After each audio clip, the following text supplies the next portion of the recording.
Hello people, my name's Solomon OB. I am a musician, poet, MC, just a general creative I guess. And welcome to the first of my vlog series. And the reason that I want to do this is because my life is starting to become really interesting, getting up to a lot of cool stuff. And I just want to share that with people basically. I've just been crowned UK champion for slam poetry with Hammer and Tongue, which is it's kind of weird. It hasn't really sunk in yet still. That'll mean nothing to a lot of people, so let me just explain kind of what those various things mean. So first of all, Hammer and Tongue, they set up regular poetry nights across the UK. I think it's in 6 different cities. So you've got Brighton, Hammer and Tongue Bristol, Hammer and Tongue in Hackney, Hammer and Tongue in some other cities that I can't think of right now, but I'll put them in the description hopefully.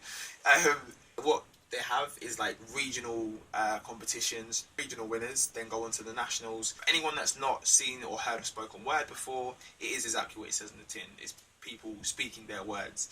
So it's poetry, but with a massive performance element as well, which is for me equally as important. If anyone's never been to a slam, basically it's a group of performers all trying to achieve the highest score to obviously be crowned the eventual winner. Not too many rules. Only thing is, once you start talking, from your very first word, you have 3 minutes to complete your poem. You can't use a prop. No props are allowed. A general ethos of slams is, and poetry in general I guess, don't bring anything hateful to the table. So nothing sexist, misogynist, racist, bigoted.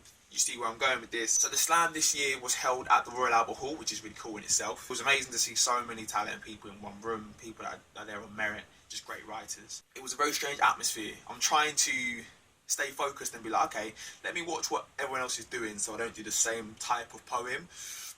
But I'm bad enough anyway if I know I have to perform. Just my own stuff goes round and round in my head and I can't concentrate for anything. So I just took myself out of the room, did a bit of like yoga and meditation in like the hallway and just kind of got myself ready. The first piece I did was one called Patterns of Behaviour. Always find it's really quite impactful, goes down pretty well. Had a lot of people like coming up to me and telling me how much it made them feel, which is always a good aspect of things. In the next round I did a piece called Unorthodox Beginnings. So that's kind of a piece about like my foster family, my background, kind of where I come from essentially. I just said to myself like, if anything's going to get to the final, then this poem will help you do it. So like, go big or go home essentially. Decided to go big. After that, it was the final. It was just crazy to kind of even be there in the first place. Always like thought it was possible, like yeah, like you can go into this and you can win it.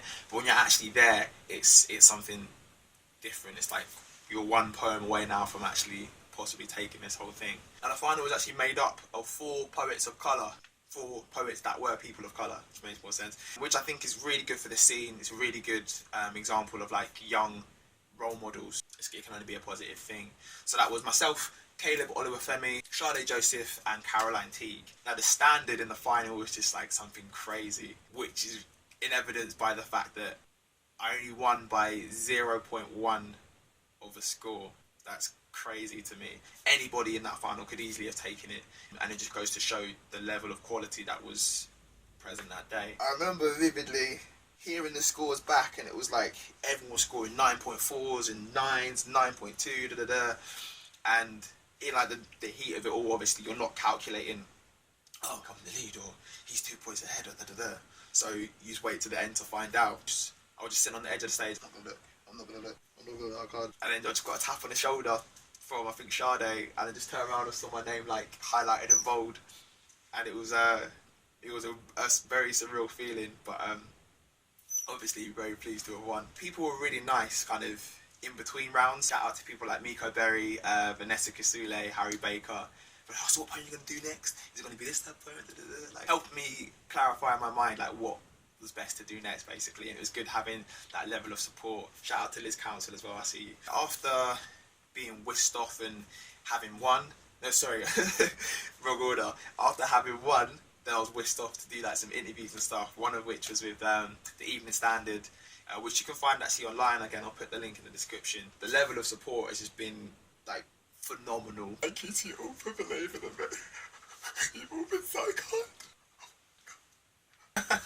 thank you to everybody, like whether it be on Facebook or texting me or in person, just saying congratulations. A lot of it's been people that I haven't spoken to in years, but are still taking the effort and the time to send a message of congratulations. So I do really appreciate that.